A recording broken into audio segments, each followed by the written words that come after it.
That worked out quite well.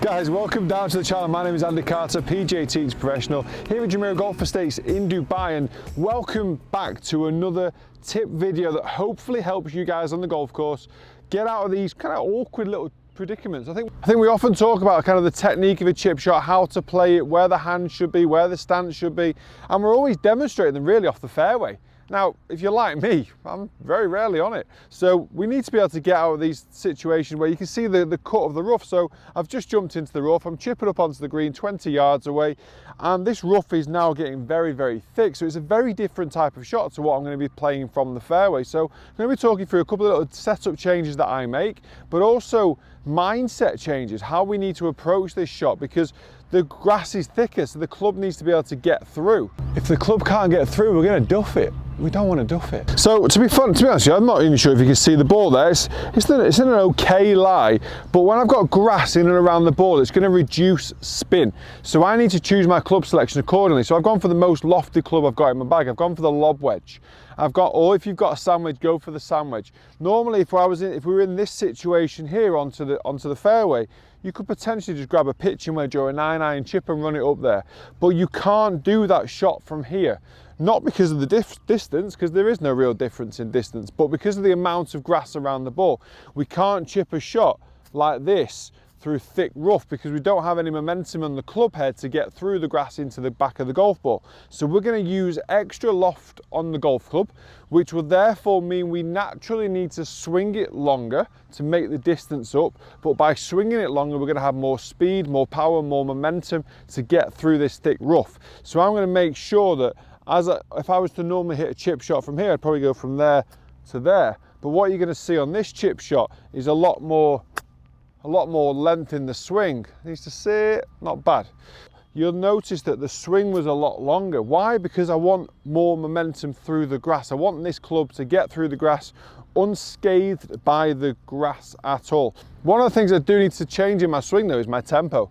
I actually swing the club longer, but I often try and feel like I'm swinging it slower. So I try and reduce my tempo back and through. So I use my length of swing and my general momentum of my shoulder turn and my hip turn to get through the shot. I often see a lot of golfers think, okay, they know they need to hit the ball harder from the rough to get the club through, but they often kind of go like that. But because the swing is so short, you've got very little control, you've got very little movement of the body, and therefore it's very easy to duff the shot out of this thick stuff. So if anything, I want to see bigger body movements. I want to see the swing rotating more, the shoulders rotating more, and the club working up higher into the swing. So as a result of the higher swing, my club's higher, therefore I can hit down on the golf ball, which is improving and steepening my angle of attack into the golf ball, which is therefore going to make the quality of the strike much easier, much more natural. From a higher length swing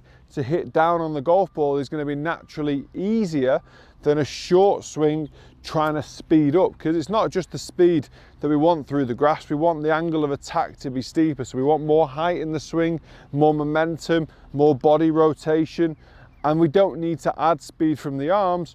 We add movement and improved movement from the lower body, which is probably going to give us a bit more speed anyway. So the quality of the strike on this is absolutely key, and to do that we do need a bigger golf swing but a slower tempo.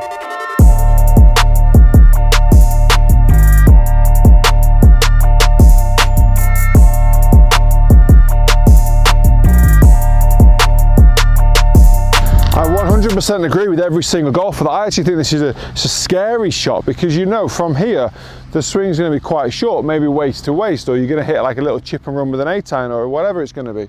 But from here, when you start seeing the swing going this far, you start thinking, oh, that's going to go 70 yards, that's going to go miles away, I'm going to hit that 100 yards. Not for me, that. But what you'll find is that because the tempo's slower, the rotations are generally a little bit slower, but it's bigger, I can get through the grass better, and just in that case trickle it onto the green. So I can use my momentum of my swing. The angle down into the golf ball will create a bit more backspin to help get the ball airborne, and that's massively important from this type of shot. When the rough is thick, we need a steeper angle of attack to spin the ball and get the ball airborne. So don't be afraid that the length of the swing is too much. try to manipulate the tempo of the swing to help you still work through, this is quite a bad light actually, to work through the grass. Because at the end of the day, oof, they slam dunked. At the end of the day, this is a metal golf club going through grass. This is stronger. All we need to do is add the momentum of the club through the grass. We don't need to suddenly add speed to our golf swing. We just need to swing it a little bit longer, but maybe a bit slower, and add momentum through the grass so the club just cuts through. We don't need to have any sort of kind of panic through the ball, or wrist flick of the wrist, or not moving the body and just kind of swing it short and fast. We don't need to be doing that. We just need to be nice and smooth, nice and light, and let the body's natural rotation take that club through the ball. So add height, be positive, but lower your tempo to get through the long grass. That's massively important. Massive thank you to everyone watching the video. If you have enjoyed it, please do hit that subscribe button, press the like button as well. Lots of content to come from probably one of the best practice facilities I've ever seen in my life. Massive thank you as well for checking me out, and we'll see you again very soon.